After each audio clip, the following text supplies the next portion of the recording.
حسین کا سجاد، حسین کا سجاد، حسین کا سجاد، حسین کا سجاد، حسین کا سجاد، حسین کا سجاد، حسین کا سجاد، حسین کا سجاد۔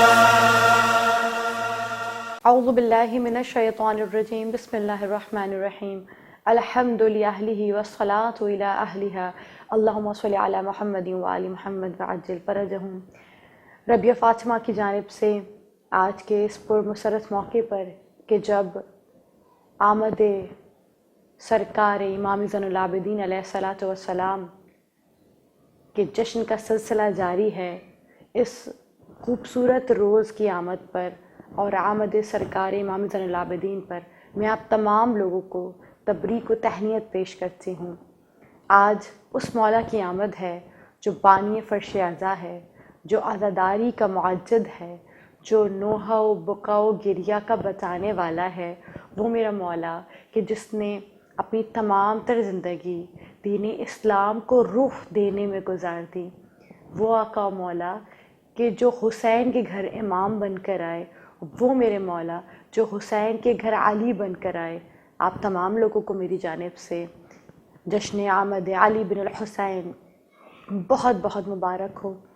خدا کرے آج کے دن کے صدقے کہ جب پروردگار عالم کی رحمتیں ہر طرف ہر جانب پھیلی ہوئی ہیں، آج کے دن کہ جہاں پروردگار عالم ہر طرف اپنی نعمتوں کو رحمتوں کو پھیلا رہا ہے اور ہر کوئی شخص ہر کوئی مومن اس کی رحمت میں غوطہ زن ہے، خدا کرے ہم بھی اپنے کردار کو محمدی بنا سکیں، اپنے کردار کو علوی بنا سکیں۔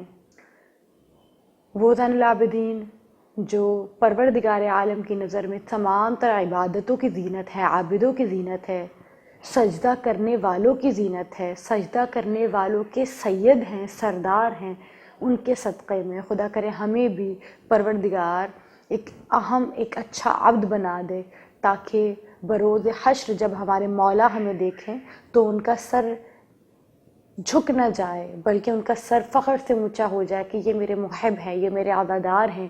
امام سید سجاد خود کہیں کہ یہ میرا چاہنے والا آ رہا ہے، یہ میرا عزادار آ رہا ہے۔ پروردگار قرآن کریم میں ارشاد فرما رہا ہے، بسم اللہ الرحمن الرحیم، یا ایھا المزمل قم اللیل الا قلیلا نصفہ او انقص منہ قیلا او زد علیہ ورتل القرآن ترتیلا۔ پروردگار آپ جانتے ہیں سورۃ المزمل میں ارشاد فرماتا نظر آتا ہے کہ اے میرے حبیب، اے چادر اوڑھ کر لیٹنے والے، جب جب حضرت محمد پر قرآن نازل ہوتا تھا اور جو جو عبادتوں کا انداز حضرت محمد نے اپنایا ہوا تھا، دن رات عبادت کیا کرتے تھے، دن بھر روزے سے ہوا کرتے تھے، رات بھر جاگ کر عبادت کیا کرتے تھے، لیکن خدا تعالیٰ جسے اپنے حبیب سے اتنی محبت ہے، اتنی بے لوث محبت ہے، اتنا محبوب ترین نبی ہے، اتنا محبوب ترین بندہ ہے، جب اسے عبادت کرتا پروردگار دیکھتا ہے نا تو ایک مرتبہ کہتا ہے میرے حبیب کچھ سو جایا کیجئے، ذرا راتوں کو کم جاگا کیجئے، ذرا عبادتوں میں توقف کیا کریں، عبادتوں کو قلیل کر لیا کریں۔ اللہ اکبر، کس قدر خوبصورت پیغام پروردگار دے رہا ہے کہ جب پروردگار کہتا نظر آتا ہے میرے حبیب کچھ آرام کیا کیجئے۔ اللہ اکبر، وہ رسالت مآب اپنے محبوب ترین بندے، اپنے محبوب ترین رسول کہ جسے پروردگار عالم عبادت کرتا ہوا دیکھے تو کسی تکلیف میں جب بھی مبتلا دیکھتا ہے پروردگار کو تکلیف محسوس ہوتی ہے۔ پروردگار عالم ایک مرتبہ محسوس کر کے کہتا ہے نہیں حبیب کچھ سو جایا کیجئے۔ وہ حبیب، وہ بندہ، وہ محمد صلی اللہ علیہ وآلہ وسلم جس کی عبادتوں پر خدا کو ناز ہے۔ اللہ اکبر، میں آپ کو بتاؤں وہ کس کی عبادتوں پر ناز کرتا ہے۔ ایک مرتبہ مسجد نبوی میں آپ کے میرے پیارے رسول بیٹھے ہوئے تھے، دیکھا سامنے سے حضرت امام حسین تشریف لا رہے، ایک مرتبہ قریب بلایا امام حسین کو اور سر پر بوسہ لیا۔ سلمان قریب اور کہا مولا میں نے آپ کو ہر بار حسین کا بوسہ لیتے ہوئے دیکھا ہے، لیکن آج جس انداز سے آپ بوسہ لے رہے ہیں یقیناً کوئی بات ضرور ہے۔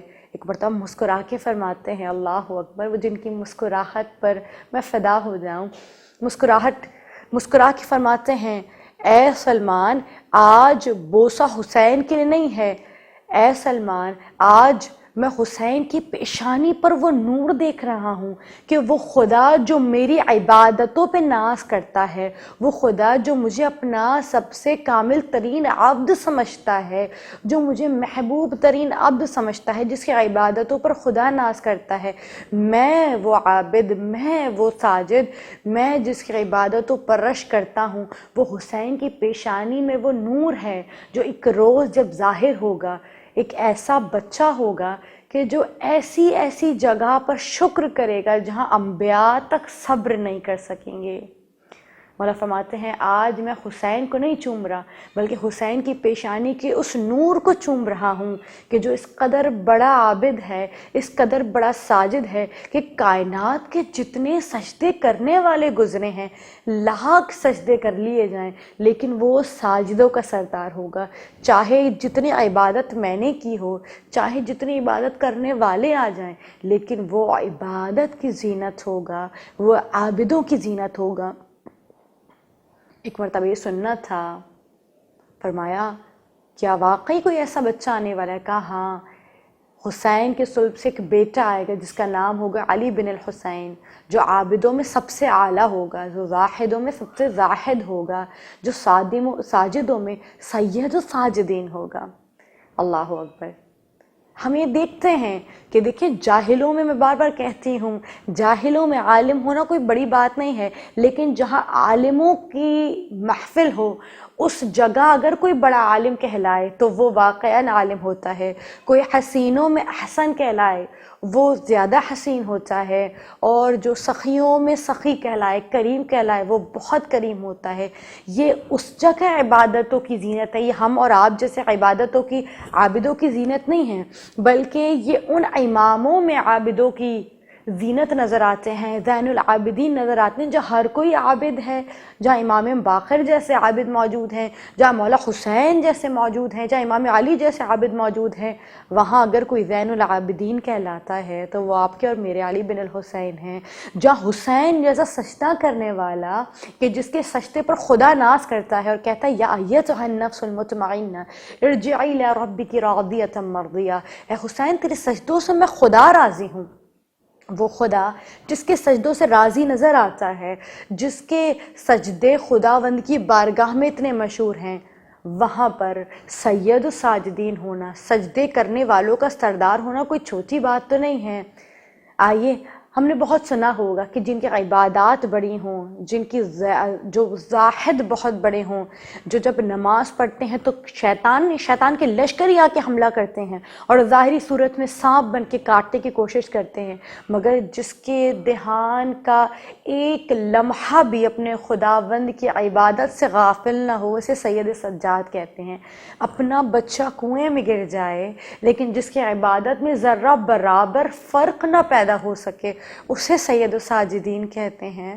وہ کہ جس کے جسم پہ کوڑھے مارے جائیں، بار بار سب ظلم و ستم کی انتہا کر دی جائے، اور پھر بھی ہر مقام، ہر کوچے، ہر دربار، ہر بازار پر وہ کہتا نظر آئے شکراً للہ، پروردگارا تیرا شکر ہے۔ جس کی کریمیت، جس کی سخاوت کی کوئی مثال نہیں ملتی۔ اللہ اکبر۔ یہ بہت بڑے، یہ وہاں عابدوں کے سردار ہے، یہ وہاں زاہد ہے، یہ وہاں سخی ہے۔ آئیے ذرا میں آپ کی خدمت میں ایک واقعہ پیش کرنا چاہوں گی۔ آپ نے سب نے امام سید الساجدین کی عبادتوں کے باب میں بہت کچھ سنا ہوگا۔ آئیے آج میں آپ کو سخاوت کے باب میں میرا بہت اہم ترین واقعہ جو میں اکثر کوشش کرتی ہوں بیان کروں، تاکہ ہمیں اندازہ ہو کہ کس قدر سخاوت کے پیکر گزرے ہیں، ہم کس قدر بڑے دربار سے متمسک ہیں۔ اگر ہم نے اس دربار کو پہچان لیا، ان کی معرفت حاصل کر لی، تو وہ وقت دور نہ ہوگا جب ہماری دنیا اور آخرت دونوں کامیاب ہوں گے۔ آپ سب جانتے ہیں باپ پیادہ میرے مولا نے اللہ جانے کتنے حج کیے، کوئی کہتا ہے 90، کوئی کہتا ہے 70 حج کیے، باپ پیادہ حج کیے۔ ایک مرتبہ ایک مومن بلخی تھا، بہت اہم واقعہ ہے مولا کی سخاوت کے باب میں۔ مولا کے ساتھ ہر بار حج کیا کرتا تھا، اور جب جب حج کیا کرتا تھا مولا کے لیے بہت سارے تحائف لے کر جایا کرتا تھا، بہت سارے تحفے لے کر جایا کرتا تھا۔ ایک سال تیاری میں تھا، حج کا مہینہ قریب تھا، مومن بلخی تھا، مولا سے بہت محبت کرتا تھا۔ ایک مرتبہ جب حج کا روز، حج کا مہینہ قریب آیا، اس نے دوبارہ سے تحائف جمع کرنے شروع کیے، اور تحائف جمع کر کے کہتا ہے کہ اس سال یہ تحائف میں میرے مولا کی خدمت میں پیش کروں گا۔ یہ سننا تھا۔ اس کی زوجہ دیکھ رہی تھی، مرتبہ دیکھ کے کہتی ہے، اے میرے والی، یہ تم ہر سال اپنے مولا کے لیے، اپنے آقا کے لیے اتنے تحفے تحائف لے کے جاتے ہو، کبھی تمہارے مولا نے تو تمہیں کچھ دے کے نہیں بھیجا؟ میں تو سالہ سال دیکھتی آ رہی ہوں کہ جب جاتے ہو ڈھیر کے ڈھیر تحائف لے کے جاتے ہو، مگر تمہیں تمہارا مولا خالی ہاتھ بھیج دیتا ہے۔ یہ کیسا مولا ہے تمہارا؟ یہ سننا تھا۔ ایک مرتبہ کہا ہے، بدبخت عورت، خاموش ہو جا، تو نہیں جانتی میرا مولا عالم غیب جاننے والا ہے، علم غیب رکھتا ہے، ایسا نہ ہو وہ تیری بات سن لے اور مجھ سے خفا ہو جائے۔ خاموش ہو جا، میں اپنے مولا کے لیے تحائف کسی غرض سے لے کے نہیں جاتا، بلکہ محبت سے لے کر جاتا ہوں، اور تو کیا جانے کتنا بڑے شرف کی بات ہے کہ میرے مولا میرے تحفے کو قبول فرما لیتے ہیں۔ ایک مرتبہ اس نے تمام تحفوں کو اکٹھا کیا اور سفر حج کی جانب چل پڑا۔ جب وہاں پہنچا، ایک مرتبہ حج کے مناسک ادا کیے، مولا کے ساتھ ساتھ تھا۔ آخر بار جب حج کے مناسک ادا ہو چکے، حج تمام ہو چکا، مولا نے فرمایا، اے مومن بلخی، آؤ میرے قریب، آؤ میرے ساتھ کھانا تناول کرو۔ ساتھ آیا، مولا کے ساتھ کھانا کھانے لگا۔ ایک مرتبہ جب کھانے سے فراغت پا لی، مولا فرماتے ہیں، مومن بلخی، آؤ میرے ہاتھ دھلاؤ۔ اب جب ہاتھ دھلانے کے لیے مومن بلخی اٹھا، ہاتھ میں پانی کا لوٹا لیا اور میرے مولا کے ہاتھ دھلانے لگا، تو مولا فرماتے ہیں، اس کے نیچے ایک تشت رکھ دو۔ مومن بلخی نے فوراً تشت لا کے رکھ دیا۔ مولا نے ہاتھ دھونا شروع کر دیے۔ ہاتھ دھوتے جاتے ہیں، مولا فرماتے ہیں، مومن بلخی، میرے ہاتھ دھلا رہے ہو، دیکھو یہ کیا ہے؟ کہا، مولا آپ کے ہاتھوں سے پانی گر رہا ہے، گو کہ یہ پانی نہیں ہے، اس کی قدر و منزلت میرے نزدیک آب زمزم سے بھی افضل ہے۔ ایک مرتبہ مولا فرماتے ہیں، نہیں مومن بلخی، غور سے دیکھو یہ کیا ہے۔ ایک مرتبہ جب مومن بلخی نے نیچے دیکھا تو کیا دیکھا کہ مولا ہاتھ دھوتے جاتے ہیں اور ہاتھ میں سے پکھراج، زمرد اور سبز عقیق جھڑتے جاتے ہیں، اور آدھے سے نیچے تشت بھر گیا ہے۔ ایک مرتبہ دیکھا، حیران ہو گیا۔ مولا فرماتے ہیں، اور ہاتھ دھلاؤ اور پانی ڈالو۔ پھر ہاتھ دھونے شروع کیے میرے مولا نے، ہاتھ دھوتے جاتے ہیں۔ پھر فرمایا، مومن بلخی یہ کیا ہے؟ کہا، مولا آپ کے ہاتھوں سے آب حیات جاری ہے۔ کہا، نہیں، غور سے دیکھو۔ غور سے دیکھنا تھا۔ کیا دیکھا کہ جو ہاتھوں سے پانی نکلتا جاتا ہے وہ تشت میں مونگھے، موتی، مرجان بن چکے ہیں، زبرجد بن چکے ہیں۔ ایک مرتبہ دیکھ کے روک لیا اور کہا، مولا یہ کیا ہے؟ کہا، ابھی نہیں رکنا، اور پانی ڈالو۔ پھر میرے مولا نے ہاتھ دھونا شروع کیے اور پانی گرتا جاتا تھا۔ پھر مولا نے فرمایا، اے مومن بلخی، کیا ہے؟ فرمایا، مولا آپ کے ہاتھ سے آب کوثر نکل رہا ہے۔ کہا، نہیں، غور سے دیکھو۔ نیچے دیکھا تو ہیروں سے، موتی سے، جواہرات سے پورا تشت بھر چکا تھا۔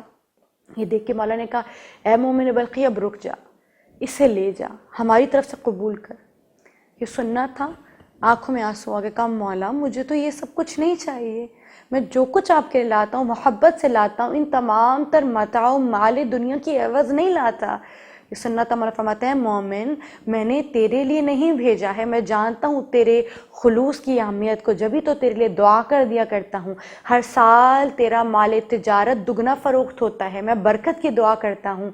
پھر مولا سے کہا، مولا پھر یہ کس کے لیے ہے؟ کہا، لے جا اور یہ اپنی زوجہ کو دے دینا، اور اسے کہہ دینا کہ جب تم ہمیں کوئی چیز پیش کرتے ہو ہم تمہارے لیے دعائے مغفرت کرتے ہیں، تاکہ تمہاری دنیا اور آخرت تمام تر جگہ تمہیں کامیابی حاصل ہو۔ یہ دیکھنا تھا۔ دوڑ کر اپنے گھر گیا، ایک مرتبہ ہیرے جواہرات پھینکے اپنی زوجہ کے آگے اور کہا، اے زوجہ، تجھے کہتا نہ تھا ایسی معیوب باتیں نہ کیا کر، میرا مولا علم غیب رکھتا ہے، میرے مولا نے سب سن لیا، دیکھ میری محبت کے عوض میرے مولا نے مال و متاع و دنیا تیرے لیے بھیج دیا ہے۔ یہ سننا تھا۔ آنکھوں میں آنسو آ گئے۔ کہتے ہیں، تیرا مولا اتنی محبت کرنے والا ہے کہ ایک لمحے کے لیے اپنے چاہنے والوں سے غافل نہیں ہوتا۔ یہ سننا تھا۔ کہا، تو جانتی نہیں ہے میرا مولا کس قدر سخی ہے، کس قدر کریم ہے۔ یہ سننا تھا۔ آنکھوں میں آنسو آئے۔ کہتی ہے، میں بھی دیکھنا چاہتی ہوں تیرا مولا کیسا دکھتا ہے، میں تیرے مولا کے قدموں میں جھک کر معافی مانگنا چاہتی ہوں۔ غرض یہ کہ دونوں نکلے اس بار جب مولا کی زیارت کے لیے، اور چاہتے تھے زیارت کریں۔ رستے میں سفر کی دشواریوں سے جو مومنہ تھی وہ مر کر ہلاک ہو گئی یا کہیں شہید ہو گئی، کیونکہ راہ زیارت سے امام میں جب کوئی مر جاتا ہے تو اس کا مرنا نہیں ہوتا، شہادت ہوتی ہے۔ ایک مرتبہ شہید ہو گئی، مومن بلخی نے وہیں اس کی قبر بنائی اور پھر وہاں سے چلا گیا۔ جب وہاں سے گیا تو مولا کے قریب پہنچا، سلام عرض کیا، سلام کا جواب دینا تھا۔ مولا فرماتے ہیں اے مومن بلخی، اکیلے آئے ہو؟ تمہاری زوجہ کہاں ہے؟ وہ بھی تو میرا دیدار کرنا چاہتی تھی، زیارت کا شرف حاصل کرنا چاہتی تھی۔ کہتا ہے مولا وہ رستے میں مر گئی، میں اسے قبر بنا کر آیا ہوں، اسے دفن کر کے آیا ہوں۔ ہاں وہ چاہتی تو تھی مگر دیدار نہ کر سکی آپ کا۔ کہ نہیں مومن، وہ مری نہیں ہے، جا اس کی قبر کے پاس جا، وہ وہیں بیٹھی ہوگی۔ یہ سنت کہا نہیں مولا میں خود دفن کر کے آیا ہوں۔ کہ نہیں تجھے اپنی امام کی بات پہ یقین نہیں ہے۔ یہ سنت کا مولا آپ نے کہہ دیا تو مردے زندہ ہو جاتے ہیں۔ دوڑتا ہوا خوشی خوشی اپنی زوجہ کی قبر کی جانب رواں دواں ہوا۔ دیکھا تو کیا دیکھتا ہے، زوجہ قبر کے قریب بیٹھی ہے، نماز میں مشغول ہے، تسبیح و تقدیس سے پروردگار عالم کر رہی ہے۔ ایک مرتبہ دیکھ کر حیران ہو گیا، کہا خدا کی قسم علی کے علی بیٹے نے ایک بار کہا تو زندہ ہو گئی۔ کہا کیا واقعاً ایسا ہوا ہے؟ کہا بس مجھے اس سے پہلے کہ زندگی کی شام ہو جائے مجھے اپنے امام کی زیارت کرا لو۔ اب دونوں تیزی سے دوڑتے ہوئے امام کی خدمت میں پہنچے، امام کی زیارت کرنا چاہتی تھی۔ اب جو ہی رخ وجہ اللہ دیکھا، جو ہی رخ حسین کے بیٹے کا چہرہ دیکھا، ایک مرتبہ دیکھ کے کہتی ہے خدا کی قسم اے مومن میں دیکھ رہی ہوں، جب میری روح قصص انصری سے پرواز کر رہی تھی تو میں نے دیکھا کہ ایک بزرگ عالم تھے اور ایک خوبصورت صورت والے نوجوان تھے۔ جو ہی ملک الموت میری روح کو قبض کر کے لے کے جا رہے تھے، یہ وہی تو ہیں جنہوں نے حکم دیا تھا اے ملک الموت یہ میری زائرہ ہے، اس کی روح کو قبض نہ کرنا، اس کی روح کو چشم زدن میں واپس لوٹا دو کہ یہ میری زیارت کرنا چاہتی ہے۔ ایک مرتبہ کہا مولا وہ آپ ہی تو تھے۔ مولا فرماتے ہیں پوری بات نہیں بتائے گی۔ مولا فرماتے ہیں نہ صرف یہ بلکہ جاؤ میں نے تمہیں 40 برس کی زندگی اور دی، اور 40 برس تک ملک الموت تیرے گھر کے قریب تک نہیں آئے گا۔ تاریخ کہتی ہے زیارت کر کے واپس لوٹی اور 40 سال تک زندہ رہی۔ خدا کی قسم جن کی سخاوت کی کوئی مثال نہیں ملتی، جن کی کریمیت کی کوئی مثال نہیں ملتی، ہم ایسے در سے وابستہ ہیں۔ محبت سے پکارا کیجئے، گھروں کی تنگیاں، تکلیفیں، فقر و فاقہ، پریشانیاں، بے برکتی سب دور ہو جائے گی۔ آج کے اس پرمسرت موقع پر انشاءاللہ آپ سب اپنے اپنے گھروں میں نظر و نیاز کا اہتمام کر رہے ہوں گے، مولا کی خوشی میں اپنے گھروں کے باہر مٹھائیاں تقسیم کر رہے ہوں گے۔ خدا کرے آپ کو اس طرح کی بہت سی عیدیں دیکھنا نصیب ہوں، اس دن کے صدقے میں آپ کی ہر حاجت قبول ہو جائے، ہمارے والدین کی مغفرت پروردگار عالم فرمائے، اور جو زندہ ہیں پروردگار عالم ان کو صحت عطا فرمائے، آپ تمام ہم سب کی اولاد کو فرما بردار فرمائے۔ والسلام علیکم ورحمۃ اللہ وبرکاتہ۔ حسین کا سجاد، حسین کا سجاد، حسین کا سجاد، حسین کا سجاد، حسین کا سجاد، حسین کا سجاد، حسین کا سجاد، حسین